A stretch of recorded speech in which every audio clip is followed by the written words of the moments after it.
The morning Harlan Briggs' hands shook for the first time in 23 years. Nobody at Fort Bragg understood what they were seeing. They just knew something was wrong. Briggs stood in the center of the training yard, his back straight, his jaw set, his eyes fixed on a small woman in a torn shirt.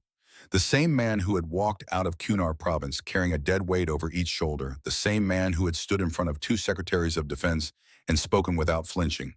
The same man whose soldiers said privately that he had ice where most men kept blood. His right hand came up, slowly, deliberately, with the kind of weight that only comes when a gesture means something that words cannot carry. He saluted her. The yard went absolutely silent. Nobody moved. Nobody spoke. Ryan Calloway stood 6 feet away with his mouth open and nothing coming out. Brittany Walsh had stopped recording. Even the wind seemed to pause as if it understood that something was happening that required stillness. The woman, small, standing with her back against the wall, her shirt torn at the shoulder revealing the black ink beneath, looked at Briggs for a long moment. Then she pressed her lips together once and gave a single quiet nod. That was all. That was enough. 72 hours earlier, she had arrived at Fort Bragg in a truck that looked like it had survived a flood and 2 wars. The Chevy Silverado was a 2004 model silver, once now the color of old bone. The left rear panel had a dent the size of a fist that no one had ever bothered to fix. The tires were clean but worn, the kind of worn that comes from distance rather than neglect. The engine carried a slight roughness on the exhaust, like something running harder than it needed to, in the way that reliable things sometimes do when they have been relied on for a very long time. The gate guard at Fort Bragg's main entrance waved it through with barely a glance. That was the first mistake anyone made that week. It would not be the last. Ava Mercer drove through the gate at 0612, the sky still gray, the Carolina morning cold enough to see breath. She wore jeans that had been washed too many times and a green windbreaker that had lost its color somewhere around the 5th year of regular use.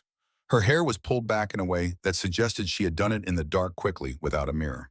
Her boots were laced tight and worn at the toe in the specific pattern of someone who runs the same stride on the same terrain with enough regularity that the wear becomes a map. She looked like she had taken a wrong turn from the motor pool. On the passenger seat sat an envelope, already opened. The paper inside had been folded and unfolded enough times that the creases had softened into permanent lines. The handwriting on the outside was not hers. The postmark read Fort Bragg, North Carolina, March 2024. But the letter inside had been written in 2007. She did not look at the envelope. She did not need to. She had read it 40 times in the last 3 days, and she could hear her father's voice in every line without opening it again. Go to Fort Bragg. Find Master Sergeant Harlan Briggs. Do not tell him who you are until you have no other choice. He has something that belongs to you. And there is something there that belongs to the mission, a mission I could not finish alone. Daniel Mercer had written those words 17 years ago, sealed them in an envelope, and given them to Colonel Harmon with one instruction: deliver this to my daughter on her 26th birthday and not a day before. Ava had turned 26 11 days ago. She pulled into the parking area designated for program arrivals, cut the engine, and sat for a moment in the silence. The truck ticked as it cooled. Through the windshield, she could see a group of cadets moving across the yard in formation, their pace sharp, their boots hitting the concrete in clean unison. They looked the way she was supposed to look: polished, certain, ready. She picked up the envelope, folded it once more, and put it in the inside pocket of her windbreaker against her chest. Then she got out of the truck, pulled her backpack from behind the seat, and walked toward the registration building without looking back. The woman behind the desk took one look at Ava, then at her paperwork, then back at Ava. She processed the forms without a word. The first person to speak to Ava Mercer was Ryan Calloway, and he did it at volume in front of 30 people because that was the kind of man he was. Ryan was 28 years old, 6 feet and 2 inches of carefully maintained muscle, with a jaw that looked like it had been designed for recruiting posters, and the kind of confidence that comes from a lifetime of being told you are exceptional. His father was a major general. His uncle had served on the Joint Chiefs. He had never failed a selection course in his life, and he had made sure that everyone in the program knew it within the first hour of arrival. He saw Ava crossing the yard with her worn backpack and her faded windbreaker, and he made a decision in about 2 seconds. Wrong building, he called out. His voice carried. He intended it to. Supply depot is on the south side. Or are you here to fix the plumbing? The group around him laughed. Not all of them, a few kept their eyes forward, their expressions neutral. But enough. Enough to make the point, which was the point. Ava Mercer did not stop walking. She did not look at him. She adjusted the strap on her backpack and continued toward the barracks entrance without breaking stride. Ryan watched her go. Then he turned back to his group grinning, and that was the first time Brittany Walsh pulled out her phone. Brittany was 25, sharp-featured, and strategic with a smile that functioned like a tool. She had arrived at Fort Bragg on the back of a defense contractor sponsorship that covered her training costs in exchange for the kind of social media presence that made military programs look accessible and exciting. She was good at it. She understood audiences. She understood which moments people wanted to see. She filmed for 4 seconds, posted it without a caption, let the comments do the work. The first day's formation assembled at 07:30, and that was when Ava encountered the two men who would define the next 72 hours from opposite ends of the authority structure. Master Sergeant Harlan Briggs stood in front of 43 cadets and addressed them in the tone of a man who had decided long ago that his time was too valuable to waste on performance. He was 48 years old with a build that suggested he had been carved from something harder than ordinary material. His face carried the lines of years in direct sun and cold and wind, and his eyes were the pale gray of riverstones. He moved like someone who had spent a very long time in environments where unnecessary movement was a liability. He did not raise his voice. He did not need to. Standing 10 feet to Briggs's left was Captain Gerald Decker, the program's lead instructor, a lean man of 44 with the administrative authority and the slightly separate quality of someone whose job was to run the program on paper rather than live inside it on the ground. He had made his assessment of Ava Mercer in the first 90 seconds of her arrival, audible enough for half the yard to hear supply crew wrong-building someone's clerical error. He had not revised that assessment since. He did not expect to. Briggs did not make public assessments. He watched. He wrote nothing down yet. He simply noted in the way of a man who has spent decades reading people under pressure that the small woman with the worn windbreaker stood in formation with her hands at her sides and her weight evenly distributed and her eyes on a point in the middle distance that had nothing to do with performance and everything to do with patience. He had seen that quality of stillness before. He could not yet place where. The mess hall that first evening was loud and territorial, the way mess halls always are when a new selection cycle begins and everyone is still deciding who they are in relation to everyone else. Cadets sat in clusters, voices pitched to carry stories calibrated for effect. Ava carried her tray to a corner table and sat alone. She ate methodically, protein first, then carbohydrates, then whatever was left. She kept her eyes on her food or on the middle distance, not in the absent way of someone lost in thought, but in the deliberate way of someone who has decided that nothing in this room currently requires her full attention. Tyler Nash changed that calculation. Tyler was 27, lean and angular, with the restless energy of someone who always needs an audience. He picked up his tray and walked to Ava's table with the rolling gait of a man performing confidence for the room. He dropped the tray hard enough to make the silverware jump. "You know this isn't a soup kitchen, right?" He glanced back at his group to confirm they were watching. They were.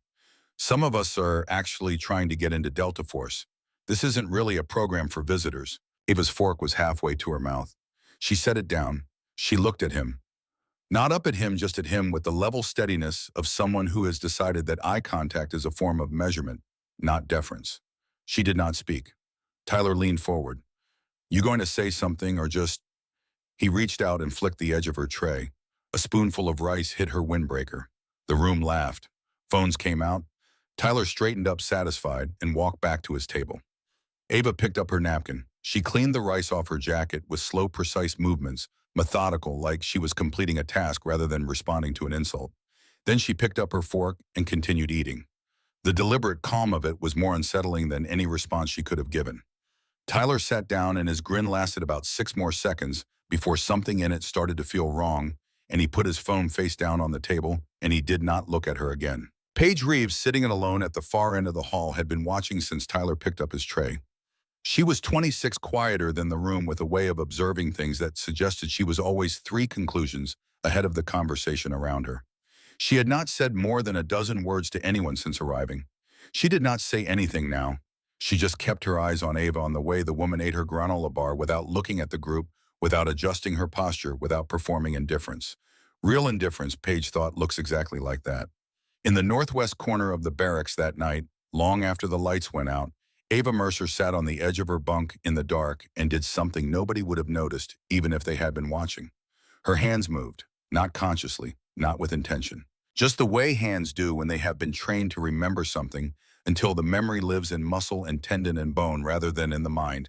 Her fingers found the ghost of a rifle in the darkness of the receiver, the charging handle, the bolt carrier group, moving through the disassembly sequence her father had drilled into her 2,000 times before she turned 12. She had been 7 years old the first time. The garage in Fayetteville, a single work light clamped to the shelf. Daniel Mercer sitting across from her on an overturned crate, an M4 carbine broken down into components on the workbench between them. He had big hands. She remembered that clearly. Big hands and a quiet voice and the specific patience of a man who understood that the body learns differently than the mind and requires a different kind of time. Close your eyes, he had said. She had looked at him like he was joking. He was not joking. Close your eyes, Ava. Let your hands remember. Not your eyes. Your eyes can lie to you, bad light, smoke fear. Your hands cannot lie. Your hands are honest.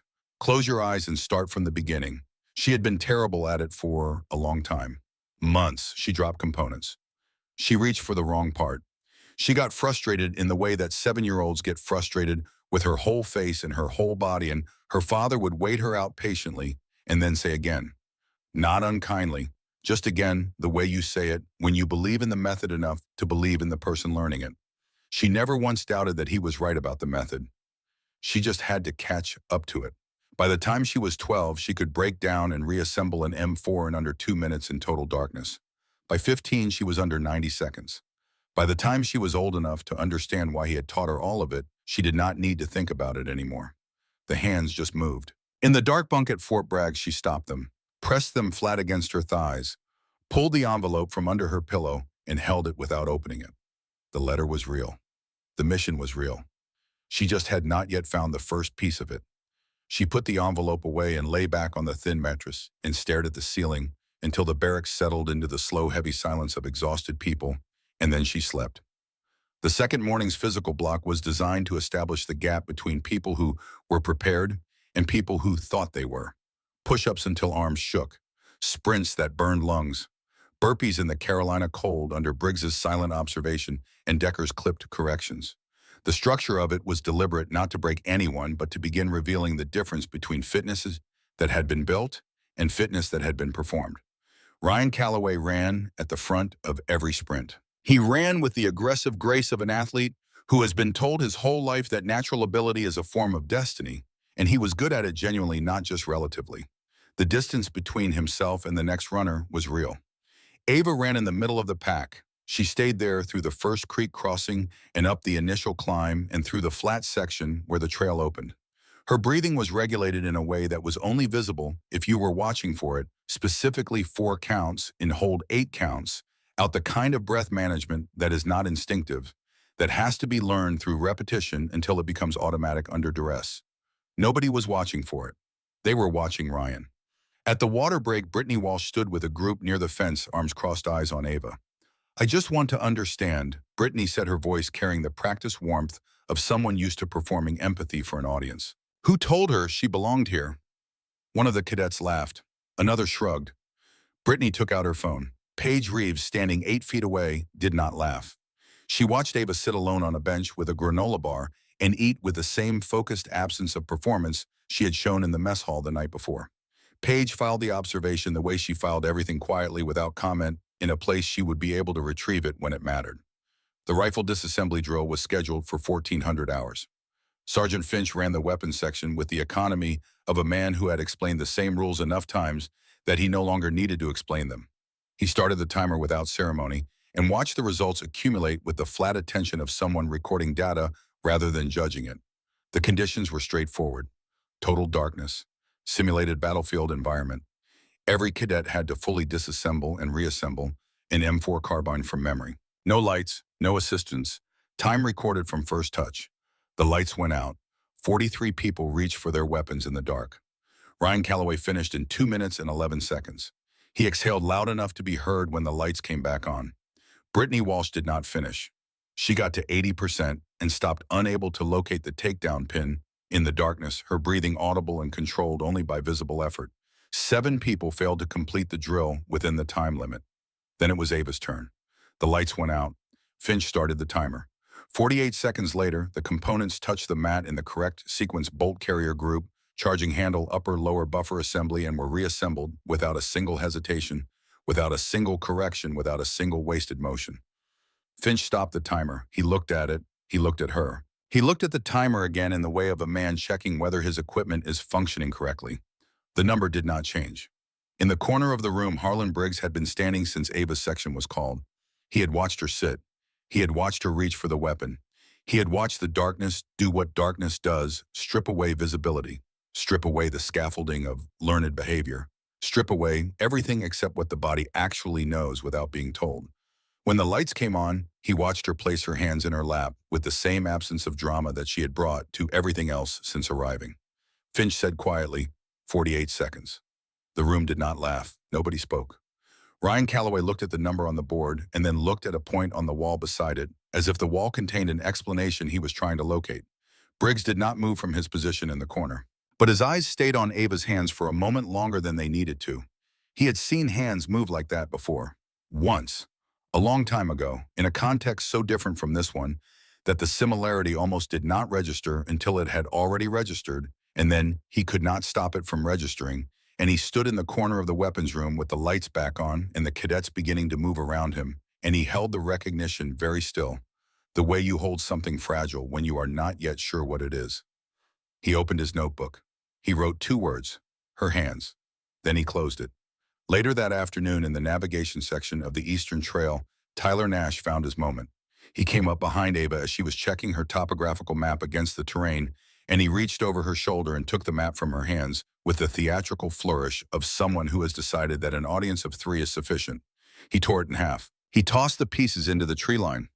"Let's see how you navigate now," he said, looking at the 2 cadets beside him, confirming their attention before he bothered to look at Ava. She watched the pieces fall.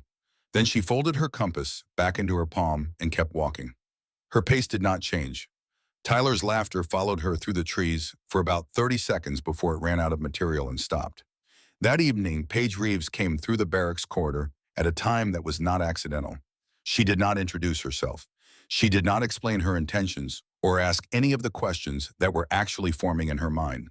She simply fell into step beside Ava for about 20 feet, and then she reached into the side pocket of her jacket and held out a folded map, the topographical section for the northern training area, the same section Tyler Nash had torn and scattered.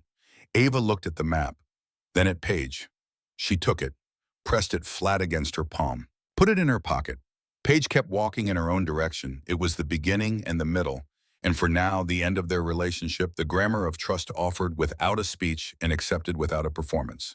The shooting range was a 40-minute drive to the western section of Fort Bragg, and the morning Finch drove Ava's group out there. The sky was the flat white of a coming Carolina cold front, the wind out of the northwest at 14 miles per hour and steady. The exercise was built to filter. 5 rounds at 500 meters. 1 miss and you went home. The conditions were deliberate, the wind, the cold, the distance designed to be exactly difficult enough to separate the people who had trained for pressure from the people who had trained for controlled environments. Ryan Calloway went first and put 4 rounds in the scoring zone. He swore under his breath at the 5th. It was still a qualifying score, but not the one he wanted, and he positioned himself where he could watch everyone else from a place of visible superiority. Brittany Walsh managed 3. She walked back from the firing line with her jaw set and did not speak to anyone for the next 20 minutes. Ava Mercer was the 7th shooter. She approached the firing position, picked up the M24, and settled into the prone position with the unhurried economy of someone completing a familiar task. She did not adjust the scope. She did not test the wind. She did not spend time running calculations on the conditions. She looked downrange for about 4 seconds.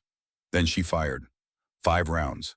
5 seconds between each shot, not rushing, not hesitating, just the rhythm of someone whose body has answered this question enough times that the body no longer needs to be asked. The range officer called the targets. 5 for 5. Center mass, all 5. The grouping was tight enough that he called it in twice to confirm the scoring was accurate. He pulled the weapon for the standard post-drill inspection. He checked the scope. He went still. He called Briggs over quietly away from the rest of the group. The scope on the M24 that Ava Mercer had used was misaligned by 2.1 minutes of angle, a defect subtle enough to pass a casual visual inspection. Significant enough that at 500 meters, it should have thrown her shots 8 to 10 inches off point of aim, enough to miss a qualifying target even for someone who knew exactly what they were doing. She had compensated for it without knowing it was there. She had compensated for it on 5 consecutive shots. Briggs looked at the scope, then at the firing line where Ava was standing unloading her brass into the collection container, her movements quiet and without ceremony. She had no way to know the defect existed, the range officer said. His voice was low. No, Briggs said. That's not compensation. That's not even training. I know what it is. Briggs's voice was flat. Pull her file. The range officer came back 4 minutes later with an expression that had changed. I can't access it, he said. It's flagged, restricted above my clearance level. Briggs stood at the edge of the range for a moment without speaking. Then above mine too, the range officer checked again. Yes, sir. Briggs stood at the boundary of the firing range and watched a woman he had initially dismissed as a registration error clean a weapon she had just shot more accurately than people with twice her years of documented training. The wind came off the western tree line in a steady push. The sky held its flat white. He took out his notebook. Below the first line he wrote a second, she compensated for something she could not see. Then he put the notebook away and went back to his cadets, and his voice was the same as it always was, level, precise, without inflection. And nobody watching him could have known that for the first time in 11 years of running this program, he was standing in the presence of something he could not fully account for. That night, after the cadets had gone to their bunks and the training block had emptied out, Briggs sat at his desk with the door closed. He opened the bottom left drawer. Inside was a metal lockbox with a 4-digit combination. He entered it without looking at the dial. Inside the box was a collection of items that had no business in a desk at Fort Bragg Mission, photos from 2007, a handwritten debriefing note that had never been formally filed, and a military-issue Seiko watch in a cloth sleeve. He took out the watch. He had wound it himself every Sunday morning for 17 years. He could not have explained why, the first time he did it, it had simply seemed necessary, the way certain things seem necessary when reason has not yet caught up with instinct. By the 3rd year, it had become ritual. By the 10th, it was the one thing in his weekly routine that was entirely private, witnessed by no one serving no operational purpose. Just a man in a quiet room keeping something running that deserved to keep running. The watch was still accurate. He checked it against his own. 7 seconds of drift across 17 years. He turned it over. The inscription on the back was worn but legible. He had read it enough times that he did not need to read it now. But he read it anyway. For Ava. When she's ready. DM. He set the watch on the desk, looked at it for a long time. Then he looked out the window toward the barracks where 43 people were sleeping.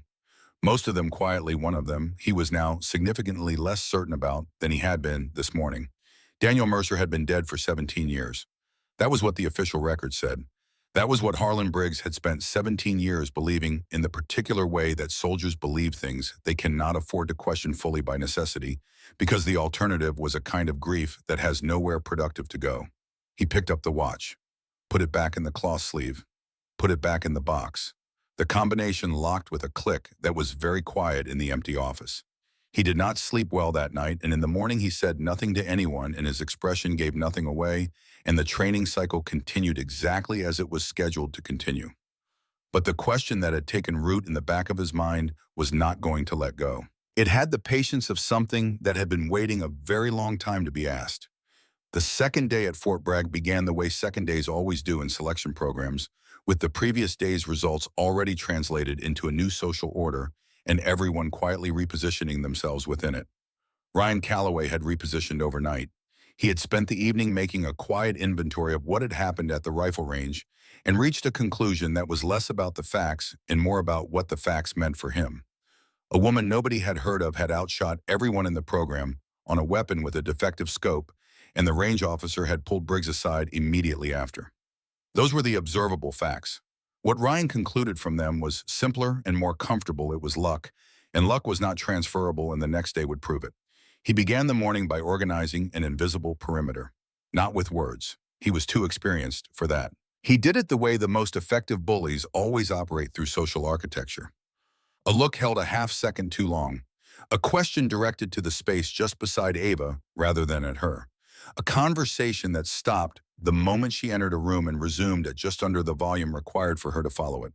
The message was structural rather than stated, and it spread through the group the way these things always spread, which is to say without anyone being able to point to the moment it began. By 700, nobody was sitting within 15 feet of Ava Mercer at breakfast. Brittany Walsh had posted another clip that morning, this one with a caption that read simply, "Day 2, still confused." By the time the morning formation assembled, the post had engagement enough that 3 of Brittany's defense contractor contacts had sent her private messages asking for more content.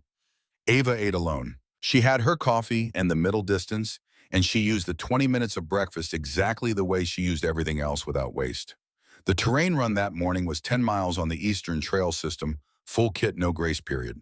The route crossed 2 creek beds, climbed 400 feet of elevation in the first 3 miles, and then came back through ground that was soft from 2 days of rain, the kind of ground that takes energy from legs even when the footing looks reliable. Briggs observed from the start line and said nothing. Decker walked the perimeter of the course with a clipboard noting times and formations. Ryan Calloway ran at the front from the first step and stayed there running with the aggressive form of an athlete who has trained for exactly this, genuinely good in a way that was not performance but competence. Ava ran in the middle of the pack. She stayed there through the first creek crossing and up the initial climb, her breathing controlled in the way she had learned at 4 counts in 8 counts out, the kind of management that is invisible until you are looking for it specifically. Brittany Walsh was running directly behind her. This was not accidental. At the 4-mile mark, where the trail narrowed through a section of dense underbrush and the footing became unpredictable, Brittany moved up on Ava's left shoulder. The trail curved right. Brittany's elbow came out. It was not a hard contact. It did not need to be. Ava's left foot was mid-stride, her weight committed forward, and the slight disruption to her balance was enough. Her foot caught the edge of a root hidden in the soft ground. Her ankle turned. She came off the marked trail by 4 feet before she corrected. Briggs saw it from the follow vehicle. What he could not determine from that distance was whether the contact was intentional. He called it on the radio. "Mercer, off trail, squad demerit." The group heard it through comms. Ryan, running 40 meters ahead, did not turn around, but his voice carried back, "Nice team play, Mercer." Ava did not speak. She returned to formation and ran with the same controlled pace she had held from the start. Whatever the ankle was doing inside the boot, she had decided not to share it with the people around her. Briggs met her at the finish line. 5 extra laps, he said. Move. She moved. She ran the extra laps with the same controlled breathing she had used for the original 10 miles, and nobody offered her water when she finished. Ryan Calloway picked up an empty bottle from the ground near his kit and dropped it at her feet with a casualness that was more contemptuous than anger. She picked it up, walked 6 feet to the trash container, released it. She did not make a sound. Paige Reeves had her own water bottle in her hand full, and she set it on the bench at the edge of the finish area and walked toward the equipment shed. She did not look at Ava. She did not look at the bottle. She simply set it where it would be and went about her business. Ava passed the bench on her last lap, slowed enough to take the bottle, and kept running. That was the end of the transaction. The night combat simulation was built on controlled chaos, which is to say, it was built on the principle that people under enough simultaneous pressure will reveal what they actually know rather than what they have learned to perform. Flares at irregular intervals, instructors shouting contradictory orders, a perimeter to establish with rope and anchor stakes on ground that was uneven and dark under conditions designed to approximate the experience of trying to think clearly while your nervous system is demanding that you do something other than think. Ava worked alone in her assigned section. Her hands moved through the anchor sequence with the methodical patience of someone who had learned long ago that panic is simply energy directed at the wrong problem. She set the first stake, ran the line, checked. The tension moved to the second.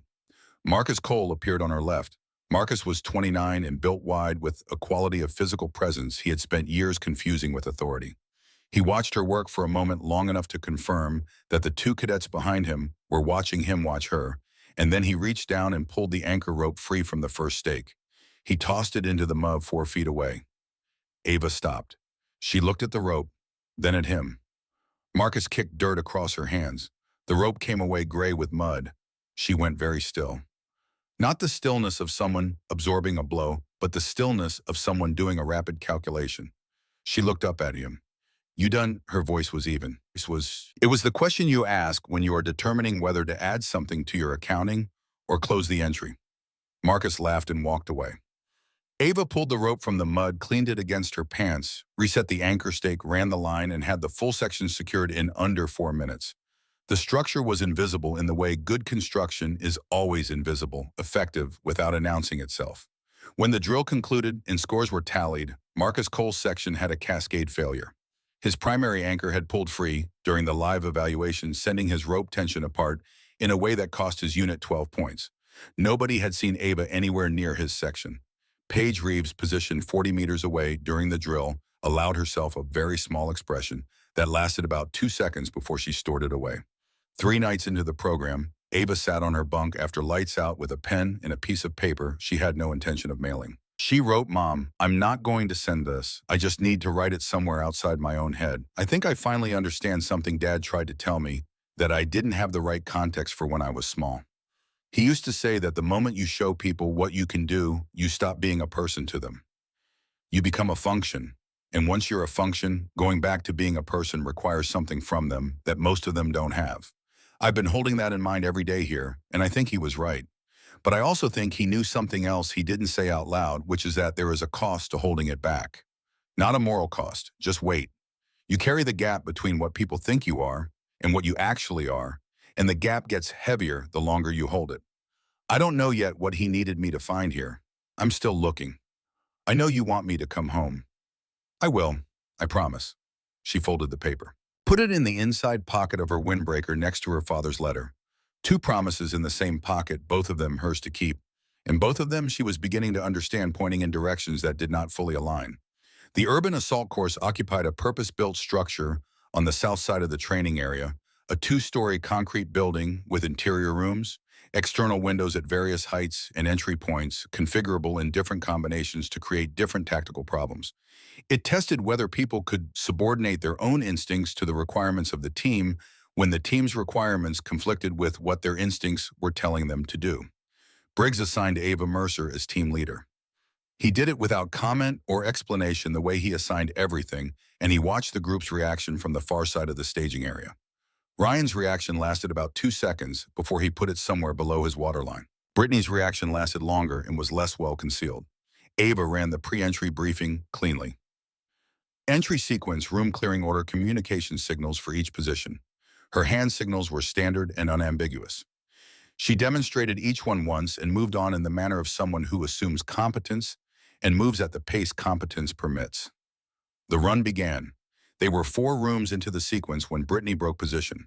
The signal for hold had been given, left hand flat fingers together, demonstrated twice in briefing, unambiguous in the standard signal set. Brittany turned her head away from it and moved forward into the 4th room, triggering a contact plate on the doorframe that sent a buzzer through the building and froze the drill. The team came out. Briggs walked them back to the staging area. "What happened?" Brittany looked at Ava with an expression calibrated for sympathy. "I didn't see a signal."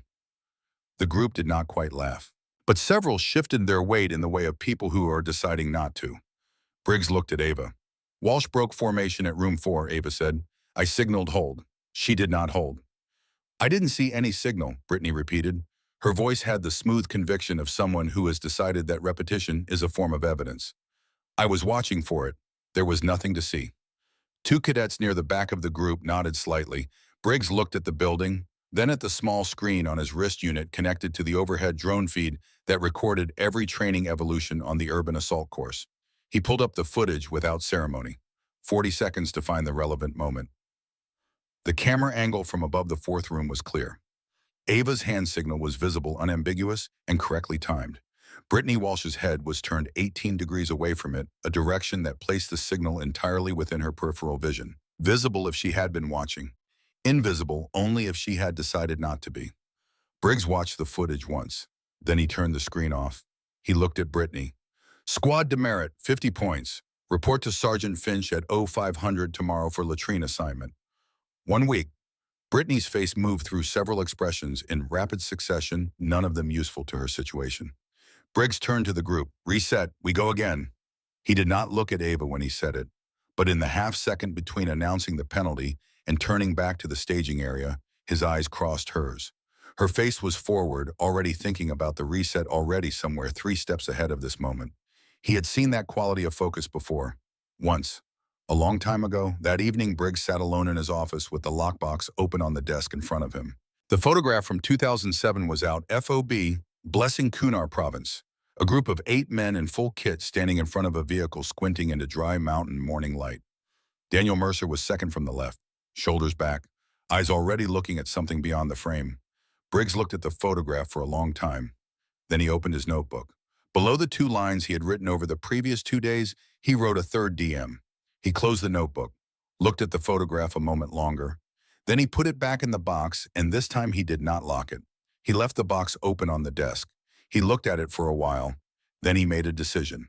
The morning of the 4th day was cold with the flat precision of a front that had held the temperature down another 8 degrees overnight, the ground hard at the surface and soft below it in the way that punishes people who slept poorly.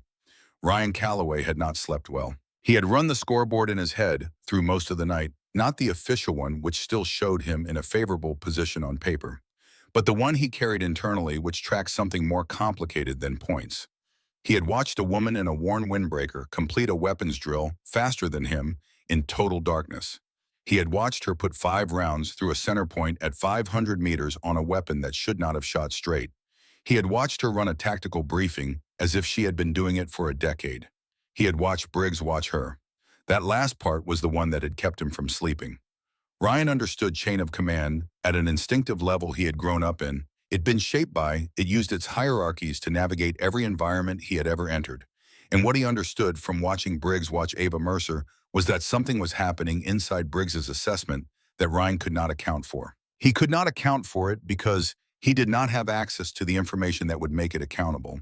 What he did have was 3 days of results that he could not explain and nowhere to put those results except onto the conclusion that they were somehow illegitimate. He found that conclusion at breakfast and carried it through the morning block and into the early afternoon. And by 13:30, he had decided to resolve the question in the only arena where his advantages were unambiguous. He called it out across the open yard loud enough for the full group to hear. Mercer. She was crossing the yard with her pack moving toward the equipment staging area. She stopped. She turned. She looked at him with the same level measuring steadiness she brought to everything without hurry, without preparation, without shifting her weight. Hand to hand, he said, right now, no weapons. You want to be here, you earn it in front of everyone. When the group formed the loose circle that forms around the prospect of conflict, not running toward it, but not moving away the gravitational pull of confrontation doing what it always does in closed systems. Ava looked at him for a long moment. She set her pack down. Ryan took that as agreement because he had already decided it was, and he moved forward with the controlled aggression of a man who has won this kind of exchange before and expects to win it again. He had 6 inches of height on her 60 pounds of reach advantage that was significant even accounting for technique differences. He grabbed her collar with both hands and drove her backward into the wall of the equipment shed. The impact was hard. Her back hit the concrete and her windbreaker caught on the rough surface and tore a clean rip along the left shoulder seam, the fabric pulling back from the collar down. The group made a sound. Ryan leaned in, his face close to hers, his hands still in the fabric, his breathing elevated with the physical effort, and with the sense of resolution, the feeling of a situation moving in the direction he had decided it should. This isn't daycare, he said. Time to go home. Ava looked at him, not with fear, not with anger, with a specific quality of attention that belongs to someone who has already answered the question being asked and is waiting for the person asking it to finish. She said, let go. He did not let go, but his grip loosened by roughly 15% overconfidence, doing what it always does to grip tension, and in that, loosening, the torn windbreaker shifted on her shoulder and the fabric dropped and the morning light reached the skin below her left shoulder blade. The group stopped, not because of what Ava did, because of what they saw. The tattoo was black, rendered with the kind of precision that suggested it had been executed by someone who understood the body as a surface that demanded accuracy. A viper, not stylized, not abstracted, but anatomically specific, the scales, individual, the musculature of the coiled body carrying the tension of something that has decided to move but has not yet moved. It was wrapped around the base of a human skull that was not symbolic but structural, the orbital ridges rendered in accurate detail, the temporal bone visible, the whole thing suggesting not death as a concept, but bone as physical fact. The snake's eyes were hollow voids. Ryan's hands came away from her collar. He did not decide to release her. His hands simply stopped being part of the situation the way hands do when the nervous system has received information the conscious mind has not yet processed. He stepped back. Brittany's phone, which had been recording from the moment Ryan called across the yard, stopped recording. Not because she chose to stop, because she forgot she was holding it. On the far side of the yard, Harlan Briggs was walking toward the equipment shed for an inventory check scheduled for 14:30. He saw the shape of the group before he understood what was happening inside it, the quality of the stillness, the angle of heads, and he covered the distance without increasing his visible pace but without wasting a step. He came through the edge of the group. He saw Ryan standing with his hands at his sides and his mouth slightly open. He saw Ava against the wall, her shoulder visible, the fabric of her windbreaker torn back. He saw the tattoo. In 23 years, Briggs had maintained a posture around certainty that had become structural, a refusal to be visibly surprised that most people who served with him had come to believe was simply his nature. He had received news in combat that would have broken the composure of lesser men and had held it without visible change because there had been no other option and because outward change in those moments would have been a disservice to the people depending on him. He did not maintain that posture now. His face for exactly 3 seconds was not the face of a man in control of what he was looking at. He knew that tattoo. He knew the artist. He knew the session. He knew the decision that had preceded it and the conversation that had followed, because he had been in the room when both happened 17 years ago at FOBB Blessing, 2 weeks before everything that came after. Ghost Mercer had said, "I'll only give this mark to someone who has earned it by my definition, not the Army's. If you ever see it on someone else, Harlan, you'll know exactly who trained them, and you'll know exactly what that means." Briggs had never seen it on anyone else, until this moment. He crossed the remaining distance. The group parted for him the way groups part when someone with sufficient authority moves through them, not requiring anything, simply occupying the space that authority clears. He stopped in front of Ava. He looked at the tattoo for 4 full seconds. Then he looked at her face. She looked back at him.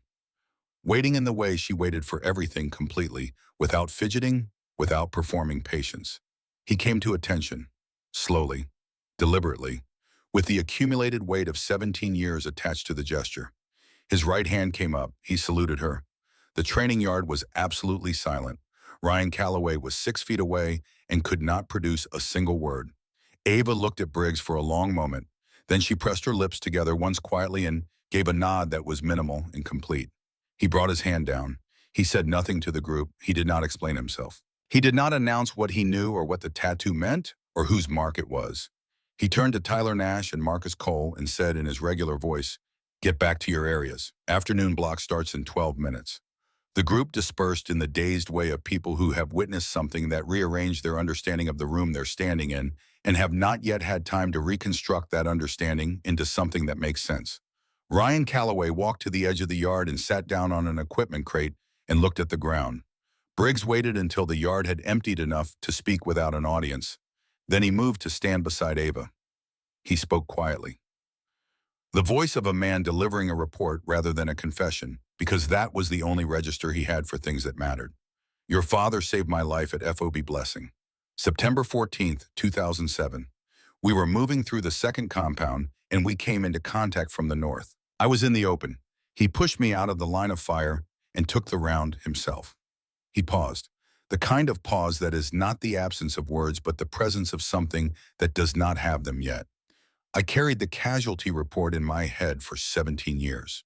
Nobody recovered, no final communication. Just the official record, and the official record never felt like enough for what he was." He looked at her. "He told me before that deployment, if a young woman ever came to Fort Bragg with his hands, I would know what to do." Ava met his eyes. "He left me a letter, said to find you, said you had something that belonged to me." Briggs reached into the left breast pocket of his uniform. He had put it there that morning, the morning of the 4th day, because he had gone to bed on the 3rd night with 3 lines in his notebook and the unlocked box on his desk, and had woken at 04:30 knowing what the 4th day was going to require of him. The Seiko watch was in its cloth sleeve. He held it out. She took it, turned it over, read the inscription on the back, and something in her face changed in the way that faces change. When they receive something they have been waiting for, without knowing, they were waiting. Not dramatic, not performed, just the particular quiet movement of a face, accepting a truth that has been true for a long time. For Ava, when she's ready. DM. The watch was still running. She pressed her thumb against the crystal. The second hand moved beneath it, steady, indifferent to the 17 years it had crossed. Her father had arranged for this watch to keep running across the entire span of her growing up, across every year she had spent believing he was gone, across every night she had practiced in the dark to keep something of him alive in her hands. The watch had kept running. She closed her fingers around it. She did not speak for a moment. When she did, her voice was level, and it came from somewhere deeper than the surface of the conversation. "He knew before he left," she said. "He knew he wasn't coming back, not the regular way." Briggs was quiet. "I think he knew exactly what he was walking into and made choices accordingly. That was who he was." She looked at the watch, then up at the flat white sky that had held all the week. "What were the three things in your notebook?" she said.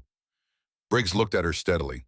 "You wrote something down," she said. "After the weapons drill, and again after the range. I saw you do it both times." He took out the notebook. He held it where she could read his handwriting on the open page without handing it over. The first line, her hands. The second line, she compensated for something she could not see. The third line, DM. She looked at the three lines for a long time. Then she put the watch on her wrist, the second hand moving against her pulse point, and she picked up her pack from the ground. She looked at Briggs one final time.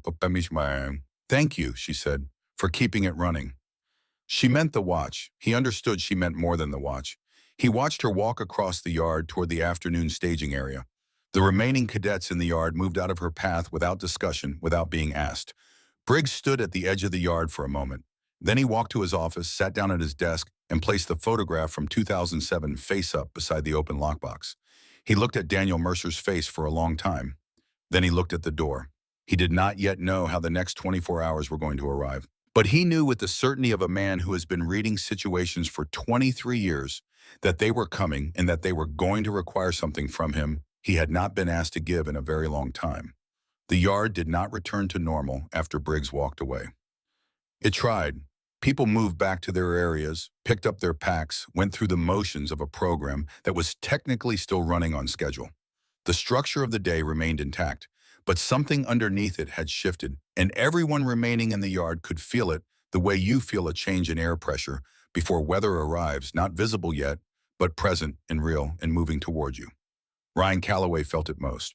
He sat on the equipment crate for 11 minutes after the yard dispersed, which was 11 minutes longer than Ryan Calloway had ever sat still when there was something else he could be doing. He sat with his forearms on his knees and his eyes on the ground, and his jaw working through something that had no resolution available to him at his current level of information.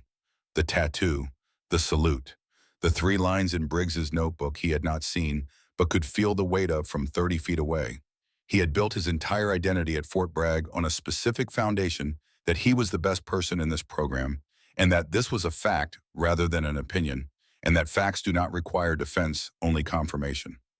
Every drill, every formation, every scoreboard entry had been confirmation.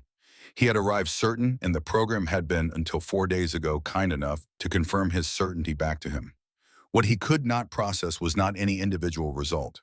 It was the refusal to perform, the complete absence of any bid for recognition, the way she had moved through 4 days of open hostility without once reaching for anything in return. He had been trying to provoke a response for 4 days.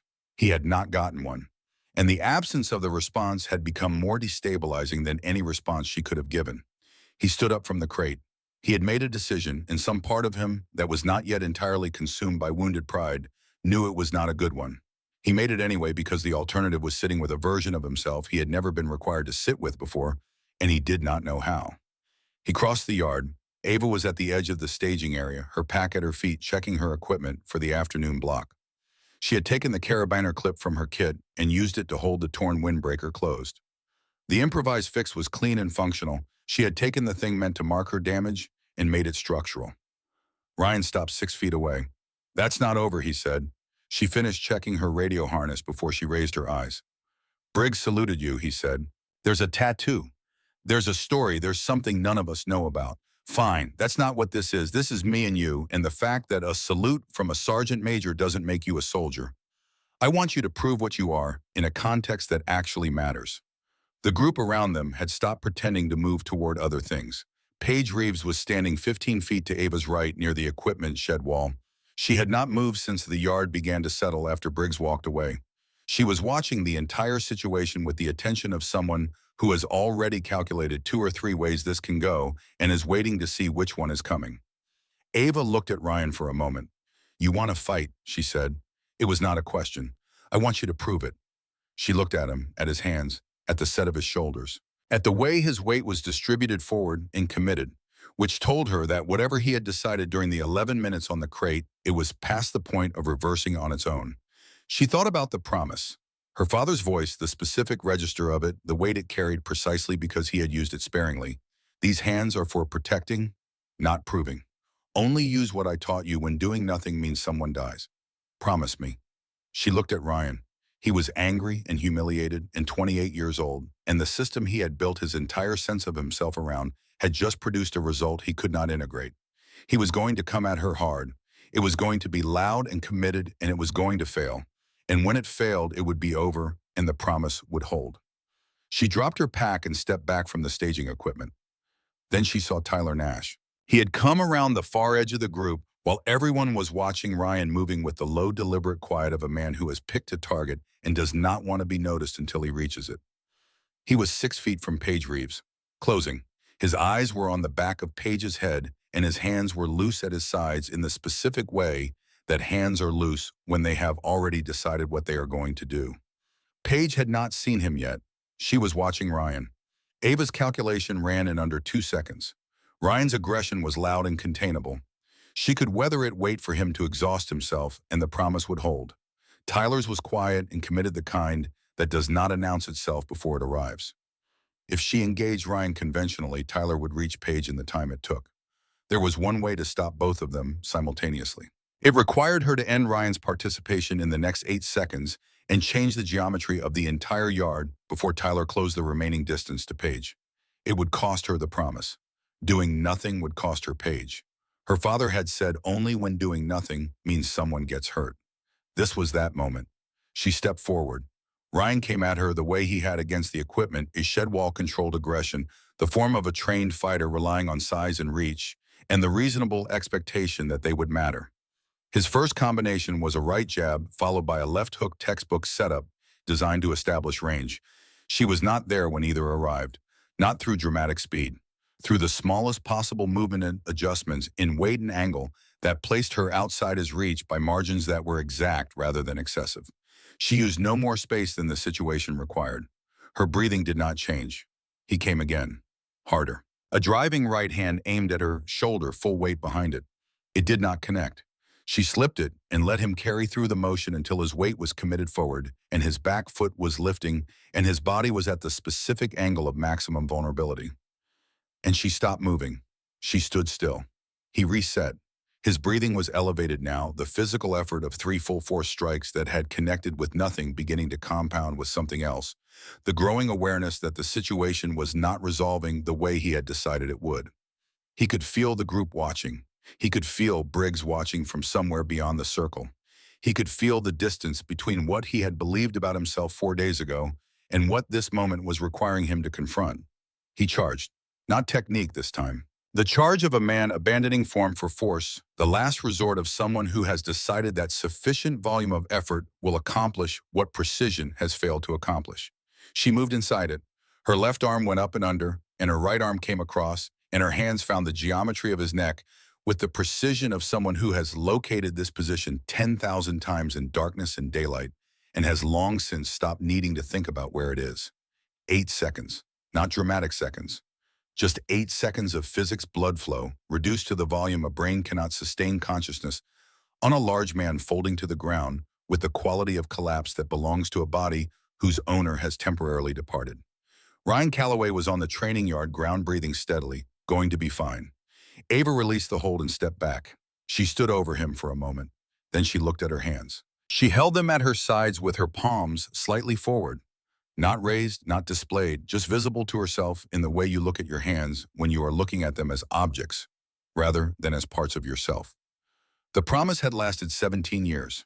She had broken it in 8 seconds, and not for the reason her father had specified. Ryan Calloway was not going to kill anyone. She had known that before she stepped forward. She had broken the promise because Tyler Nash was moving toward Paige, and the math of the situation had left her one option, and she had taken it. The outcome was right.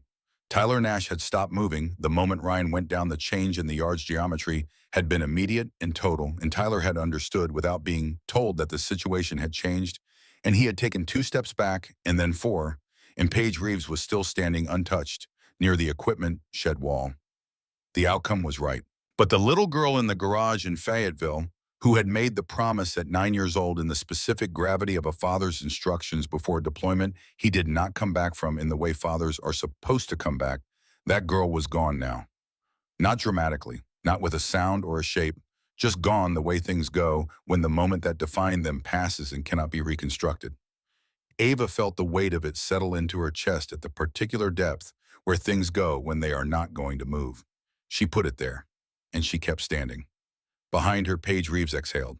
It was the smallest sound one breath controlled and released, the sound of someone who has been calculating odds for 40 seconds and has received a result on the favorable side of the ledger and is allowing herself exactly that much acknowledgement before moving forward. Ava heard it. She did not turn around. But something in her shoulders changed by the smallest degree, a release barely visible, the kind that requires close attention to notice, the kind that only happens when you stop carrying something alone. Briggs reached the center of the yard from the direction of the equipment shed. He checked Ryan Calloway pulse airway, the standard assessment done in under 15 seconds. He stood up. He looked at the group. Medical will evaluate Calloway when he's conscious, he said. Everyone else, afternoon block. 4 minutes. Move. Then he looked at Ava. With me, he said, and he walked toward his office without checking to see if she followed, because he already knew she would. The consequences arrived in the way consequences arrive when an institution has been presented with clear documentation of itself, behaving badly quickly, comprehensively, and with the particular institutional energy of people who want the record corrected before it corrects them. Ryan Calloway regained consciousness 12 minutes after the yard cleared. He was transported to the medical facility on the east side of the base, evaluated, cleared for physical injury, and then informed that a review board had been convened. The charges were formal and specific: conduct unbecoming physical aggression toward a fellow participant, a 4-day pattern of documented harassment. His father was a major general. It did not help. The review board convened within 72 hours. The overhead drone footage from every training evolution was entered into the record. The footage from Brittany Walsh's phone automatically backed up to the program's shared network. The moment she connected to the base Wi-Fi was also entered. The footage showed what it showed, which was 4 days of systematic conduct by a man who had confused his family name with a guarantee. The board deliberated for 1 day. Ryan Calloway was discharged. The paperwork noted conduct incompatible with the values and standards required for continued service, and it went into his permanent file in the way that permanent records are permanent, completely without revision, and with consequences that travel forward into every context where that file is consulted. His father received the notification the same afternoon. The conversation between them, by all accounts, was brief. Brittany Walsh's situation moved faster because it was less institutional and more public. The footage of 4 days of documented behavior had been sitting on the base network when a junior IT specialist accessed it during a routine check, and within hours of Ryan's discharge being confirmed, a 12-second clip had found its way onto the wider internet. The algorithm understood immediately what it was looking at. By the time Brittany Walsh checked her phone that evening, the clip had generated enough traffic that the defense contractor funding her program participation had sent a 2-sentence message, the first thanking her for her participation, the second terminating the sponsorship agreement, effective immediately. She deleted her social media accounts within 48 hours. The internet kept the screenshots. It always does. Tyler Nash was reassigned to the maintenance rotation for the remainder of the program cycle. Kitchen patrol, equipment inventory and weather. The jobs that needed doing and that nobody volunteered for. When he attempted to raise a formal complaint about the reassignment, he was referred to the overhead footage from the night combat simulation, and the complaint was not pursued. Marcus Cole received similar treatment through slightly different administrative channels. Captain Decker, who had made his initial assessment of Ava Mercer audible to half the yard on the first morning of the program, was called into a meeting with base leadership that lasted 2 hours and 40 minutes. He emerged with the expression of a man who has received information he is going to be processing for some time. He did not speak to Ava directly in the days that followed, but on the morning after the meeting during the daily formation, he stood at the far edge of the yard and looked at her, not the assessing look of a man sorting people into categories, but the look of a man doing the specific and uncomfortable work of revising a conclusion that had been wrong from the first moment he drew it. He looked at her for a long moment. Then he turned away and got on with the morning. It was not an apology. It was something rarer and more durable, a man in his 40s changing his mind in front of himself without requiring an audience for the change. Paige Reeves received nothing official. Nobody documented her replacement map or the water bottle left on the bench or the 2 seconds she had spent exhaling when the situation resolved. Those things existed only in the accounting of people who had been paying attention. 3 days later, Briggs called her into his office. He told her she had been selected for the advanced assessment track. He told her the selection was based on demonstrated judgment across the program cycle. He told her there were people in the advanced track who would want to understand how she had developed that judgment and that he expected her to be honest about where it came from. She said she would. She left the office, returned to her area, and said nothing about the conversation to anyone. On the 6th morning of the program cycle, Ava Mercer sat alone on the wooden bench outside the barracks at 05:30 in the specific silence of a military installation in the hour before it becomes itself again. The watch was on her wrist. She had been sleeping with it since Briggs gave it to her, and she had noticed something in those 3 nights she had not anticipated. The weight of it against her pulse had changed the texture of her sleep, not by eliminating the difficulty of sleeping in a selection program environment, but by introducing something steady into the hours, something that had been running at the same rate for a very long time without stopping, and that she could feel against her skin without reaching for. She turned the watch over in her palm and read the inscription one more time. For Ava, when she's ready. DM. She thought about what ready meant. She thought about whether she had been ready when she arrived and whether what had happened across 6 days had made her more ready or simply revealed what had already been present in the years before she got here.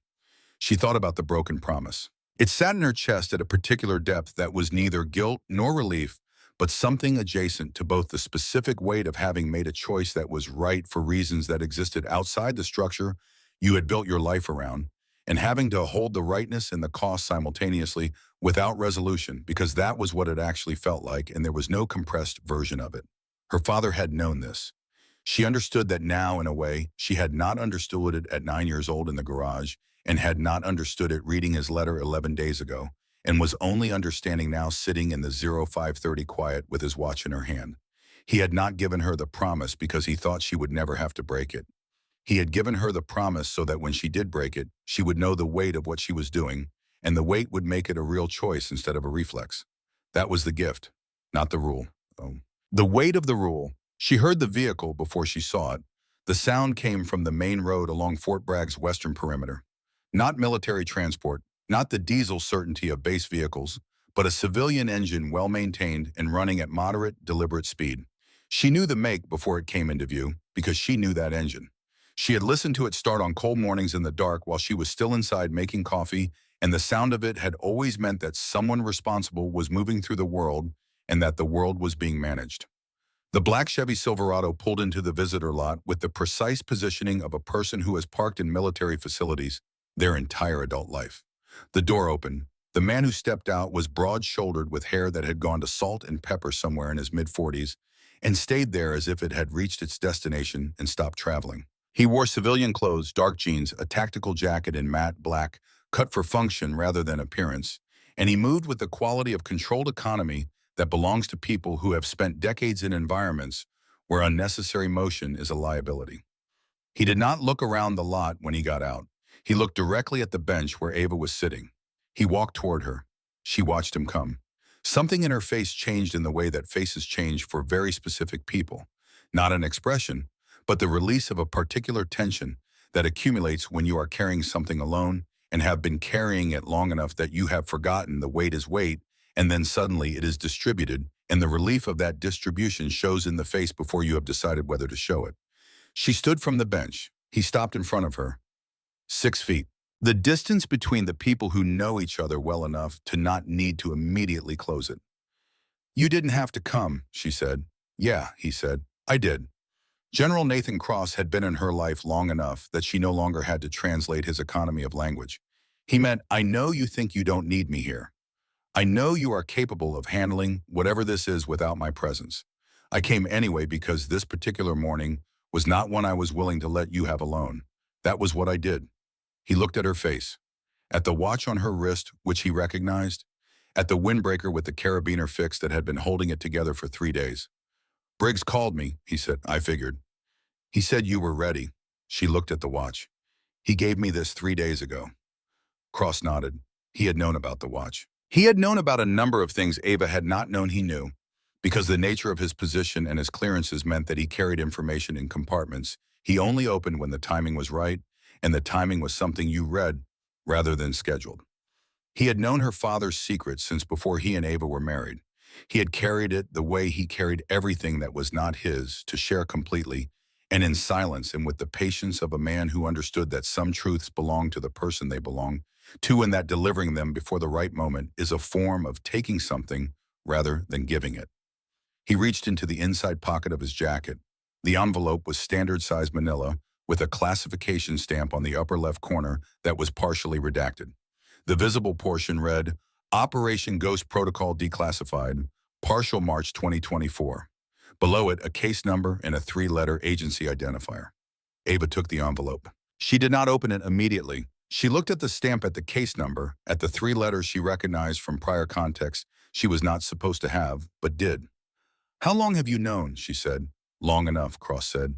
Your father made me promise not to tell you until you had done this first. His requirement, not mine. He wanted you to get here on your own. He wanted Briggs to see you before the file moved, because Briggs needed to confirm it. Yes. She looked at the envelope. Open it, he said.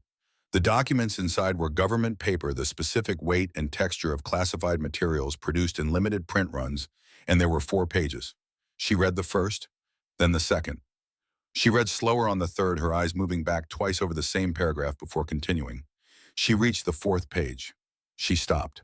Below a block of text describing a classified training program, operating under a code name, compartmentalized above most agency clearance levels, there was a photograph. The date stamp in the lower right corner read 9 weeks ago.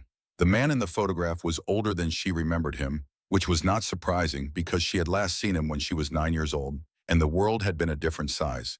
He was standing in the doorway of a building that was not identifiable from the image, wearing civilian clothes, looking directly at the camera, with the expression of a man who has agreed to be documented and is being patient about it. He had her eyes, or she had his. She had understood this intellectually since reading his letter 11 days ago. She had held it as information, as the logical conclusion of a chain of documented facts, as the explanation for the watch and the tattoo, and the letter and the 6th day at Fort Bragg. Seeing the photograph was different. Seeing the photograph was the difference between knowing something and having it become real, in the specific way that only images achieve, the face rendered in actual light, the posture in actual dimension, the fact of his continued existence made undeniable by the evidence of a camera that had shared a room with him 9 weeks ago. Her father was alive. He had been alive for 17 years. She had grown up without him for 17 years, and he had been alive for all of it, running something she did not yet have full clearance to name, in a location she did not yet have coordinates for, and he had known she would end up here. He had arranged for Briggs to keep the watch running on Sunday mornings. He had written the letter with the specific knowledge that she would read it on her 26th birthday and do exactly what she had done. He had known her well enough to plan 17 years into the future and have the plan land. She was not sure whether that made her angrier or more in awe, and she held the decision between those 2 responses for a long moment. Cross letter. He was good at that. It was one of the things she had learned about him, that he understood the difference between the silences that needed filling and the silences that needed witnessing, and that he was never wrong about which was which. She looked up from the photograph. Where, she said. Classified for now, Cross said. What I can tell you is that he has been running an advanced selection program for 17 years, operatives who need to be invisible before they are useful. People who enter contexts no one would look twice at. He's moving into a phase that requires an additional instructor. She looked at him. Someone with specific qualifications, Cross said. His qualifications, or close enough that the distinction doesn't matter for operational purposes. She looked back at the photograph. Her father was standing in that doorway 9 weeks ago, knowing this moment was coming, knowing the envelope would be opened, knowing she would be sitting somewhere at Fort Bragg reading the 4th page. She thought about the broken promise, the weight of it she had decided to hold without resolution, because resolution was not honest. And then she thought about what the promise had actually built across 17 years of being kept. The discipline of it, the patience, the ability to carry the gap between what she was and what people saw, and to carry it without leaking, without performing, without reaching for recognition. That was not the point. The promise had built exactly the person the fourth page of this document was describing. Her father had known it would. She folded the documents back into the envelope. He doesn't need an instructor, she said. He needs someone whose judgment he trusts, someone who knows the difference between using a skill and knowing when not to. Cross looked at her for a moment.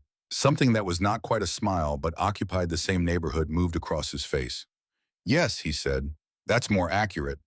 When there's flexibility on timing, he understands you might need. When, she said again. Cross reached into his jacket and took out a piece of paper, handwritten, not typed on plain paper, with no letterhead. He held it out. She unfolded it. One line of handwriting. The same hand as the letter, slightly different. Older the pen pressure, lighter, the letters a degree more deliberate in the way that handwriting becomes deliberate when the hand holding the pen has been through a long time. When you're ready, you'll know. She looked at the lines. She thought about the bench, the 0530 silence, the watch against her pulse, the photograph on the fourth page, the 3 lines in Briggs' notebook. She looked at Cross. He said, close enough that my mother can still call on Sundays. Cross nodded. Then I need 48 hours, she said. I need to go home first. I know, Cross said. I already told her you were coming.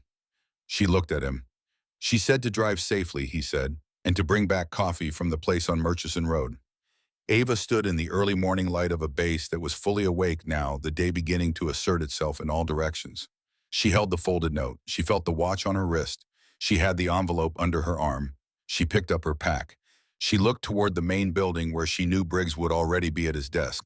The photograph from 2007, face up the notebook, opened the questions he had been carrying for 23 years, beginning to have something that looked like answers.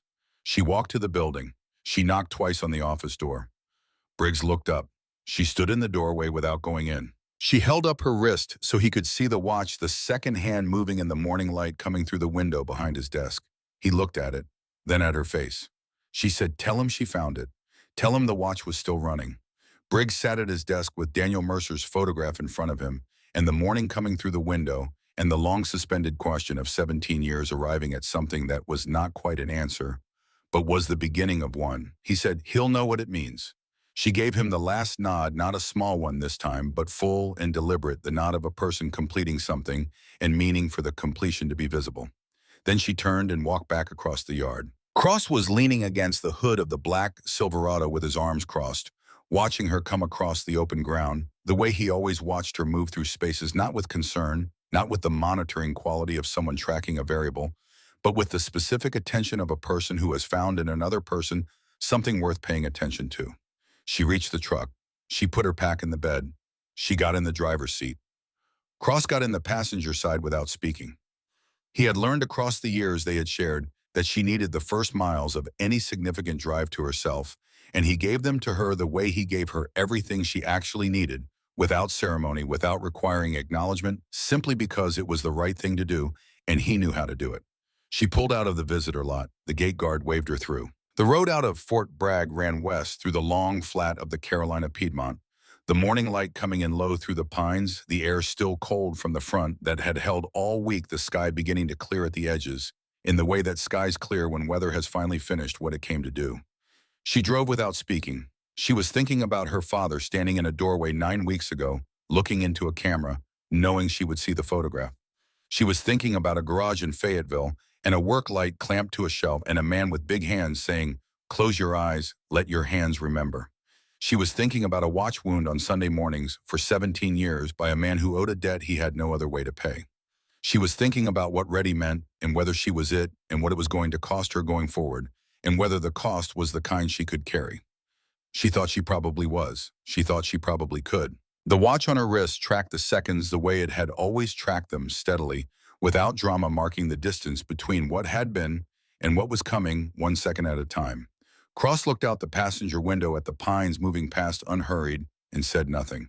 The truck moved through the morning. Somewhere behind them, at Fort Bragg, Harlan Briggs was sitting at his desk with a photograph face up and an unlocked box and a third line in his notebook, writing a message to a number he had not dialed in 17 years. Somewhere ahead of them, in a location that would not appear on any accessible map, a man who had known his daughter's hands before she knew what they were for was waiting in a doorway. He had been waiting for 17 years. She understood now, very patient. She pressed the accelerator. The road opened through the pines, and the morning light came fully over the tree line, and the second hand moved, and the miles passed, and the world, for the first time in a long time, felt like it was moving in the direction it was always supposed to be moving. 1 second at a time,